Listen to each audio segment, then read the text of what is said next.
अग्नि महापुराण 159वां अध्याय। असंस्कृत आदि की शुद्धि। पुष्कर कहते हैं, मृतक का दाह संस्कार हुआ हो या नहीं, यदि श्रीहरि का स्मरण किया जाए तो उससे उसको स्वर्ग और मोक्ष दोनों की प्राप्ति हो सकती है। मृतक की हड्डियों को गंगा जी के जल में डालने से उस प्रेत मृत व्यक्ति का अभ्युदय होता है।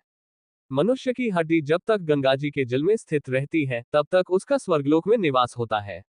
आत्मत्यागी तथा पतित मनुष्यों के लिए यद्यपि पिंडदान क्रिया का विधान नहीं है, तथापि गंगाजी के जल में उनकी हड्डियों का डालना भी उनके लिए हितकारक ही है। उनके उद्देश्य से दिया हुआ अन्न और जल आकाश में लीन हो जाता है। पतित प्रेत के प्रति महान अनुग्रह करके उसके लिए नारायण बलि करनी चाहिए। इससे वह उस अनुग्रह का फल भोगता है। कमल के सदृश नेत्र वाले भगवान नारायण अविनाशी हैं, अतः उन्हें जो कुछ अर्पण किया जाता है उसका नाश नहीं होता। भगवान जनार्दन जीव का पतन से त्राण उद्धार करते हैं, इसलिए वे ही दान के सर्वोत्तम पात्र हैं। निश्चय ही नीचे गिरने वाले जीवों को भी भोग और मोक्ष प्रदान करने वाले एकमात्र श्रीहरि ही हैं। संपूर्ण जगत के लोग एक न एक दिन मरने वाले हैं, यह विचार कर सदा अपने सच्चे सहायक धर्म का अनुष्ठान करना चाहिए। पतिव्रता पत्नी को छोड़कर दूसरा कोई बंधु बांधव मरकर भी मरे हुए मनुष्य के साथ नहीं जा सकता, क्योंकि यमलोक का मार्ग सबके लिए अलग अलग है।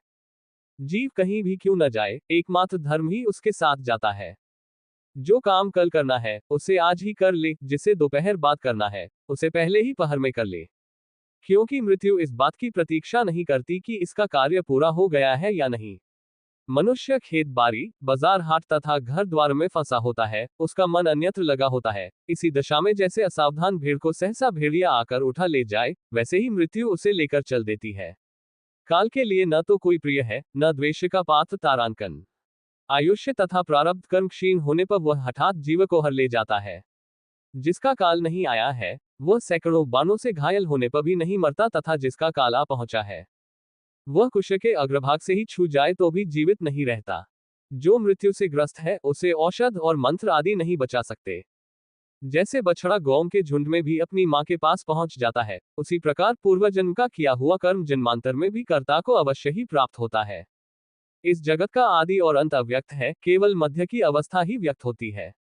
जैसे जीव के इस शरीर में कुमार तथा यौवन आदि अवस्थाएं क्रमशः आती रहती हैं, उसी प्रकार मृत्यु के पश्चात उसे दूसरे शरीर की भी प्राप्ति होती है। जैसे मनुष्य पुराने वस्त्र को त्याग कर दूसरे नूतन वस्त्र को धारण करता है, उसी प्रकार जीव एक शरीर को छोड़कर दूसरे को ग्रहण करता है। देहधारी जीवात्मा सदा अवध्या है, वह कभी मरता नहीं, अतः मृत्यु के लिए शोक त्याग देना चाहिए।